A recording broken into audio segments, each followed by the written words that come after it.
जय हिंद एवरीवन। आज हम इस वीडियो में देखेंगे कि आप इंडियन आर्मी में कैसे ज्वाइन हो सकते हैं। हालांकि इससे पहले मैं अपने चैनल पे बहुत सारा इंडियन आर्मी में ज्वाइनिंग से रिलेटेड वीडियो बना चुका हूं, लेकिन इस वीडियो में मेरा बनाने का पर्पस है वो नए बच्चों के लिए ये वीडियो है।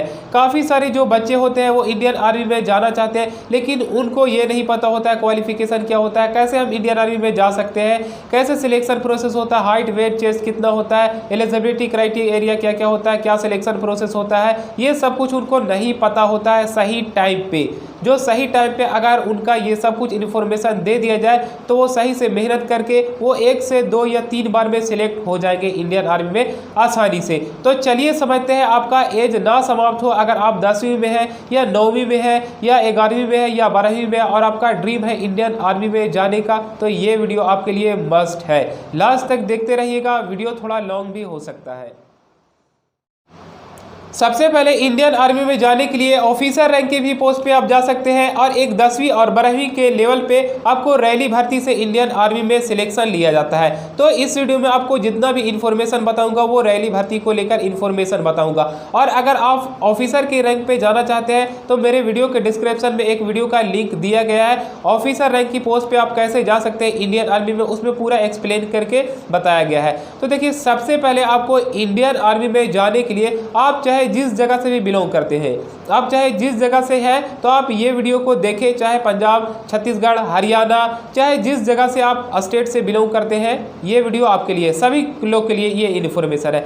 देखिए, सबसे पहले आपको ARO में रैली भर्ती के लिए बुलाया जाता है आपको। अब ये ARO क्या होता है? ARO का मतलब होता है army recruiting office. Army recruiting office में आपको बुलाया जाता है रैली भर्ती में। तो आपको साल भर में एक बार रैली भर्ती का नोटिफिकेशन जारी किया जाता है आपके लिए। यानी अगर आप योग्य हैं तो आप अपने ARO के लिए आवेदन कर सकेंगे, लेकिन साल भर में आपको एक ही बार के लिए चांस दी जाती है, फिर आप नेक्स्ट ईयर अप्लाई कर सकते हैं अगर आप एलिजिबल हैं तो ये आर्मी रिक्रूटिंग ऑफिस जो सभी शहर में होता है। तो ठीक है, ARO अलग अलग ARO के हिसाब से इंडियन आर्मी की ऑफिशियल वेबसाइट पे नोटिफिकेशन जारी किया जाता है कि हाँ भैया, ARO गया के लिए 4 जुलाई से रैली भर्ती शुरू होने वाली है। ये नोटिफिकेशन आउट किया जाता है, उसमें पूरा डिटेल लिखा हुआ रहता है। वैसे ही आपका जितना भी ARO है, आपका ARO सबसे पहले पता करना होगा अगर आप नए हैं तो। और ARO के बारे में जानते हैं तो सबसे पहले आपको इंडियन आर्मी की ऑफिशियल वेबसाइट पे जाके हर वक्त विजिट करते रहना होगा कि हमारे ARO की रैली भर्ती कब आने वाली है। एक ही बार साल में आती है, तो वही एक एवरेज टाइम में आती रहती है। अगर आपका फरवरी महीना में आ रहा है हर एक साल रैली भर्ती आपकी ARO के लिए, तो फरवरी, मार्च या जनवरी में, यही आपको 1-2 महीने का डिफरेंस में रैली भर्ती लिया जाता है हर एक साल में। तो देखिए, सबसे पहले आपको एलिजिबल रहना जरूरी है। एलिजिबल कहने का मतलब है कि आप जितना पढ़ चुके हैं, जितना आपका हाइट है उसके हिसाब से तो ही आवेदन कर चुके हैं, क्योंकि हाइट नहीं है तो आप कैसे इंडियन आर्मी में जा सकते हैं। तो आप जितना भी ट्रेड है वो ट्रेड का डिटेल सबसे पहले समझते हैं। ट्रेड कहने का मतलब है कि ये अलग अलग पोस्ट होता है। तो 10वीं के लेवल पे एक GD ट्रेड होता है। GD मतलब जनरल ड्यूटी। जिसे ड्यूटी में जाने के लिए आपका एज लिमिट होना चाहिए वो 17.5 से 21 साल के बीच में ही आपका एज लिमिट होना चाहिए। अब आप 22 साल के हो गए और आप चाह रहे हैं कि हम इंडियन आर्मी में जाना चाहते हैं, तो ये तो आपका एज समाप्त हो गया। इसीलिए आप पहले से आप तैयारी कर रहे होंगे। जैसे आप 10वीं में आप हैं तो 14 या 15 ही साल आपका एज हो रहा होगा, क्योंकि 14 या 15 जैसे ही आप 10वीं पास करते हैं तो उसके बाद आप रनिंग स्टार्ट कर दें, फिर आपका 17.5 साल एज हो जाएगा। तो आपकी रैली भर्ती जब आएगी तो उसके बाद आप आवेदन आसानी से कर सकते हैं। तो इसमें आपका एज होना चाहिए 17.5 से 21 साल के बीच में। इसमें आपका हाइट होना चाहिए 169 सेंटीमीटर। लेकिन मैं आपको बता दूं कि एरिया वाइज के हिसाब से भी आपका हाइट होता है। हिल एरिया में कैंडिडेट को कम भी हाइट लिया जाता है, लेकिन 169 सेंटीमीटर अगर आपका हाइट है, 170 सेंटीमीटर है, तो आपके लिए ये बेस्ट है। हालांकि वहाँ पे रैली भर्ती में जब आप जाते हैं तो वहाँ पे हाइट मैक्सिमम भी ले लिया जाता है, यानी 169 सेंटीमीटर जिनका रहता है उस जगह पे उन्हें रिजेक्ट कर भी दिया जाता है। अब आप बोलेंगे कि सर 169 सेंटीमीटर भी बोल रहे हैं और वहाँ पे जाने के बाद हमको रिजेक्ट भी कर देगा, तो आपको बोलने का मतलब क्या होगा? मेरा बोलने का मतलब ये है कि कभी कभी नोटिफिकेशन के हिसाब से भी यानी 169 सेंटीमीटर वाला कैंडिडेट को भी रैली भर्ती में ले लिया जाता है, और अगर 169 सेंटीमीटर आपका है तो भी आपको उस जगह पे रिजेक्ट कर दिया जाता है, यानी रैली अटेंड नहीं किया जाता है। वो वहाँ पे जाने के बाद ही आपको समझ में आएगा। वहाँ पे कभी कभी ऐसा भी करते है। तो अब आपको हाइट समझ में आ गई है। इसमें चेस्ट जो आपका होता है 77 सेंटीमीटर, 77 सेंटीमीटर आपका मिनिमम होना चाहिए और 5 सेंटीमीटर चेस्ट का आपको फुलाव करना जरूरी होगा। वहाँ पे भी चेस्ट का भी वही मामला होता है, कभी कभी चेस्ट जो होता है वो आपको 77 नहीं बल्कि 78, 79, 81 सेंटीमीटर भी लेते हैं बिना फुलाए हुए। अब आप ये भी बोलेंगे कि नोटिफिकेशन के हिसाब से तो 77 रहता है, लेकिन वहाँ पे क्यों ज़्यादा लेते हैं? तो वहाँ पे जाने के बाद ही क्या होता है वो भूल जाइए। इसीलिए आप अभी से ही एक्सरसाइज कर दीजिए और चेस्ट को आप चौड़ा करना स्टार्ट कर दीजिए, ताकि आप रनिंग में जब पास करें तो आप वो अच्छे ढंग से वहाँ पे सिलेक्ट हो पाएंगे। देखिए, सबसे पहले एलिजिबिलिटी क्राइटेरिया के बारे में मैं बता रहा हूँ, उसके बाद सिलेक्शन प्रोसेस का डिटेल बताऊँगा, ठीक है। तो अब आपको हाइट, चेस्ट का मतलब आपको समझ में आ गया। वेट आपका होना चाहिए मिनिमम 50 kg सभी ट्रेड में, और इसमें आपका क्वालिफिकेशन होना चाहिए जीडी को आवेदन करने के लिए, वो आपका 10वीं की डिग्री होना चाहिए। 10th पास आपको होना चाहिए, लेकिन 45% अंकों के साथ आपको होना चाहिए। ये आपका जीडी था। और उसके बाद सोल्जर टेक्निकल में आपका हाइट होना चाहिए 169 सेंटीमीटर। जितना भी मैं आपको ट्रेड बता रहा हूँ सब में आपका 169 ही सेंटीमीटर आपका होना चाहिए हाइट। लेकिन स्टोर कीपर और क्लर्क को छोड़कर, स्टोर कीपर और क्लर्क में आपका 162 सेंटीमीटर चेस्ट लिया जाता है। बाकी जितना भी आपका ट्रेड होता है सब में 169 सेंटीमीटर होता है। इसलिए मैं हाइट का जिक्र नहीं करूँगा, चाहे वो जीडी या टेक्निकल या नर्सिंग असिस्टेंट हो। अब मैं हाइट के बारे में नहीं बताऊंगा। यानी स्टोर कीपर और क्लर्क में ही केवल आपका हाइट 162 सेंटीमीटर लिया जाता है। बाकी जितना आपका ट्रेड है सब में 169 सेंटीमीटर लिया जाता है, 169 सेंटीमीटर। और बाकी सब में भी चेस्ट 77 सेंटीमीटर ली जाती है और 5 सेंटीमीटर चेस्ट का एक्सपेंशन करना होता है। और मैं आपको चेस्ट के बारे में बता दिया कि वहाँ पर चेस्ट ज़्यादा भी ले सकते हैं, इसीलिए आप अभी से ही एक्सरसाइज करना शुरू कर दिए। इसीलिए मैं आप सभी ट्रेड के बारे में हाइट और चेस्ट का डिटेल नहीं बताऊँगा। और वेट के भी बारे में को बता दो, वेट आपका मिनिमम 50 kg होना चाहिए। अगर आपको कद और आयु के अनुपात से आपका वेट है तो और भी इसके लिए आपको बेस्ट रहेगा, ठीक है। तो जीडी का मतलब आपको पूरा समझ में आ गया होगा क्राइटेरिया। अब समझते हैं टेक्निकल में जो आपका क्वालिफिकेशन होना चाहिए वो 10+2 आपको पास होना चाहिए। लेकिन 10+2 में आपका क्या होना चाहिए?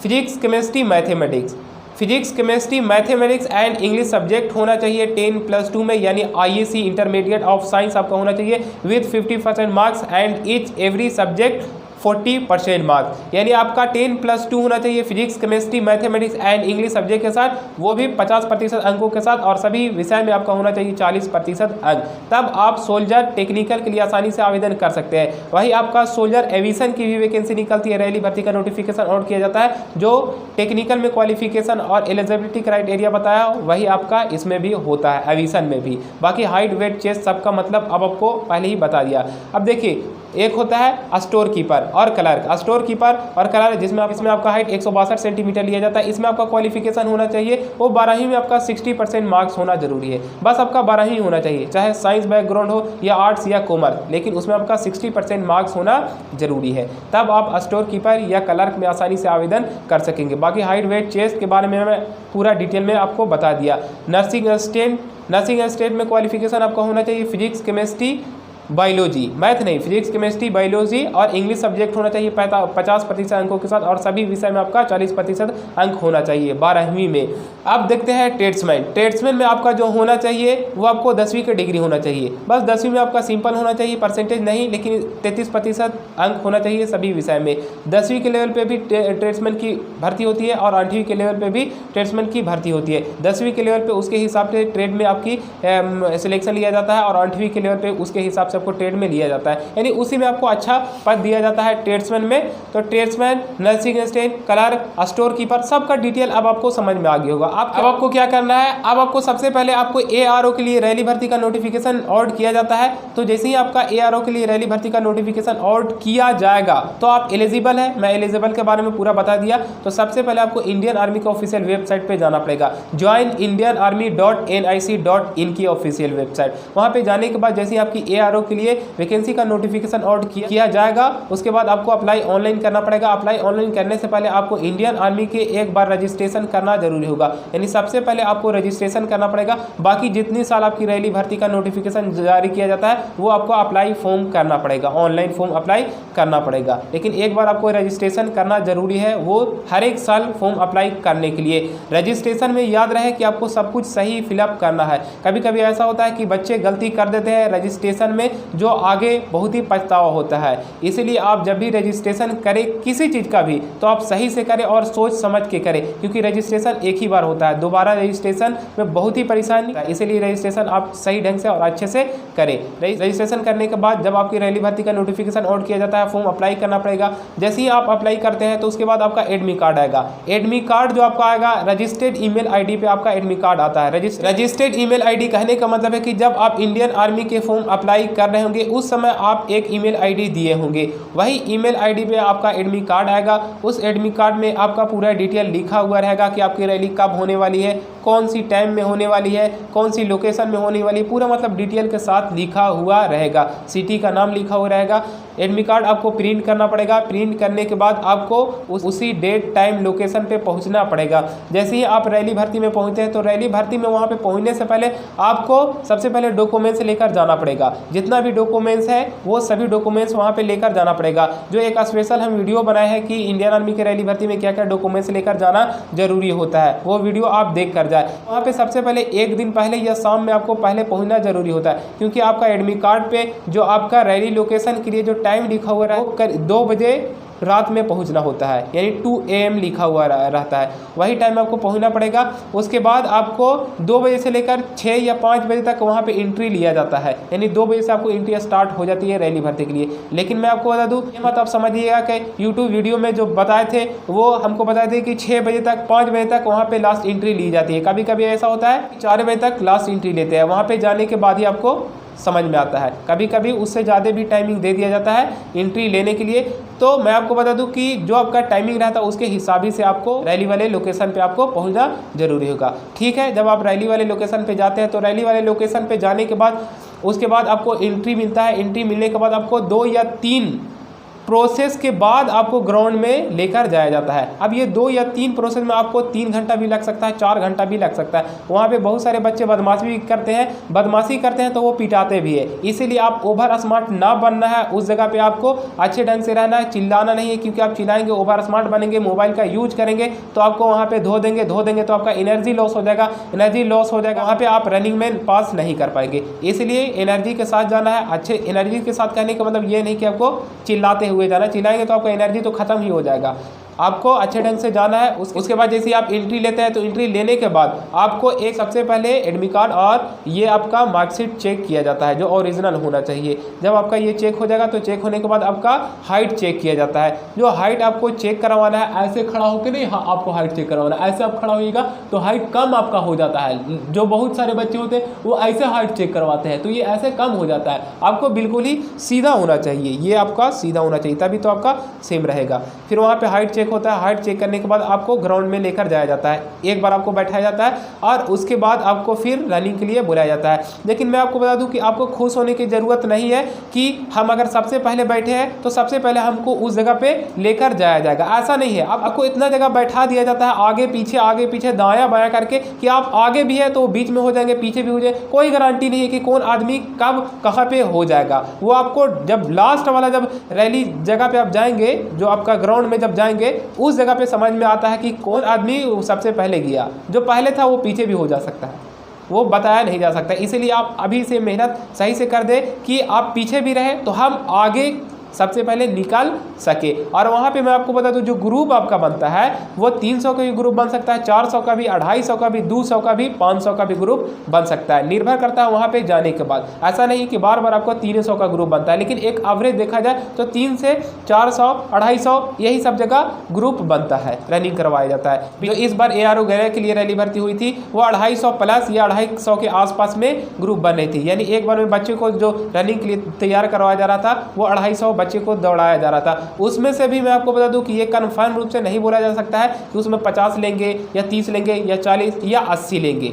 वहाँ पे जाने के बाद ही आपको समझ में आएगा। वहाँ पे कभी कभी 30 भी लिया जा सकता है, 70 भी लिया जा सकता है, 90 भी ले सकते हैं, 15 भी ले सकते हैं, 10 भी ले सकते हैं। वहाँ पे जाने के बाद ही समझ में आता है, यानी बहुत ही आपको मेहनत करना पड़ेगा। ठीक है, तो वहाँ पे जाने के बाद आपको सबसे पहले रनिंग में वहाँ पे आपको 1600 मीटर की दूरी कंप्लीट करना होता है, यानी 1.6 किलोमीटर के लिए। उसके लिए मैक्सिमम जो टाइमिंग दिया जाता है वो आपको 5 मिनट 45 सेकंड तक मैक्सिमम टाइमिंग दिया जाता है 1600 मीटर की दूरी कंप्लीट करने के लिए। अब आप बहुत खुश हो गए होंगे कि 1600 मीटर की दूरी कंप्लीट करने के लिए हमको 5 मिनट 45 सेकंड का टाइम दिया जाएगा, जो हम अच्छे ढंग से तैयारी करके हम एक बार में रनिंग में पास कर देंगे। ये भूल जाइए, आप एक बार में आप पास कर सकते हैं, मैं नहीं बोल रहा हूँ, लेकिन मैं आपको बता दूं कि वहाँ पे 5 मिनट 45 सेकंड टाइम बहुत ही कम दिया जाता है।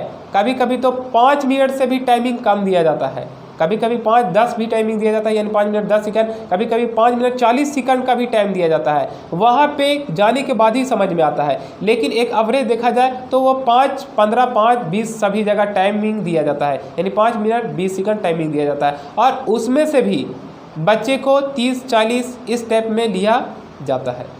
इसीलिए बोला जाता है कि इंडियन आर्मी का फिजिकल बहुत ही हार्ड होता है। जैसे में आप स्टेट पुलिस में गए हैं, कोई से भी स्टेट पुलिस या एयरफोर्स में गए हैं, तो वहाँ पे आपको पूरा टाइमिंग दिया जाएगा, जो नोटिफिकेशन में जारी किया जाता है, तो पूरा टाइमिंग दिया जाएगा। आप उतना तैयारी करके जाएंगे तो जाहिर सी बात है आप वहाँ पे क्वालिफाई कर देंगे। लेकिन इंडियन आर्मी में यही चीज़ तो होता है कि कभी कभी 30 लेते हैं, कभी कभी 10 लेते हैं, कभी कभी 80 लेते हैं, कभी कभी पूरा टाइमिंग भी दे देते हैं और कभी कभी पूरा टाइमिंग भी नहीं देते हैं। तो इसीलिए जो बच्चे होते हैं वो हार जाते हैं एक तरफ से, लेकिन हार नहीं मानना चाहिए। वो कंटिन्यू आप मेहनत करिए, वो एक बार ना एक बार आपको लक साथ दे ही देगा, मेहनत पे अगर भरोसा है तो। ठीक है, तो रनिंग में पास करने के बाद आपको फिर बीम मरवाया जाता है, जो बीम आपको कम से कम 6 मारना जरूरी होगा। अगर आप बीम 6 से कम मारते हैं तो उस जगह पे आपको रिजेक्ट कर दिया जाएगा। आप रनिंग में पास कर चुके हैं, फिर भी बीम आपको कम से कम 6 मारना जरूरी होगा।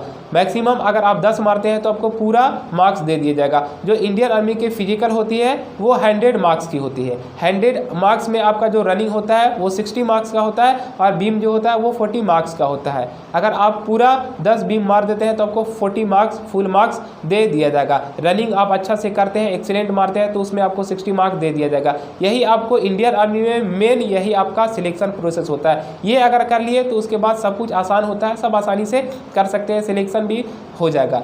सबसे मेन होता है वो आपका रनिंग होता है। रनिंग में पास करने के बाद आपको बीम मारना होता है। बीम का डिटेल अब आपको समझ में आ गया। उसके बाद आपको 9 फीट गड्ढा जंप करना होता है और आपको जिग जैग बैलेंस करना होता है। जिग जैग बैलेंस कहने का मतलब है कि एक टेढ़ी मेढ़ी लकड़ी रहता है या लोहा रहता है, उस टेढ़ी मेढ़ी पे आपको चलना होता है, बस थोड़ा ही सा रहता है जो आसान है। इसमें आपका मार्क्स नहीं जुड़ता है जिग जैग बैलेंस और 9 फीट गड्ढा में, लेकिन इसे क्वालिफाई करना जरूरी होता है। जो मार्क्स आपका जुड़ता है फिजिकल में वो आपका रनिंग और बीम में आपका मार्क्स जुड़ता है।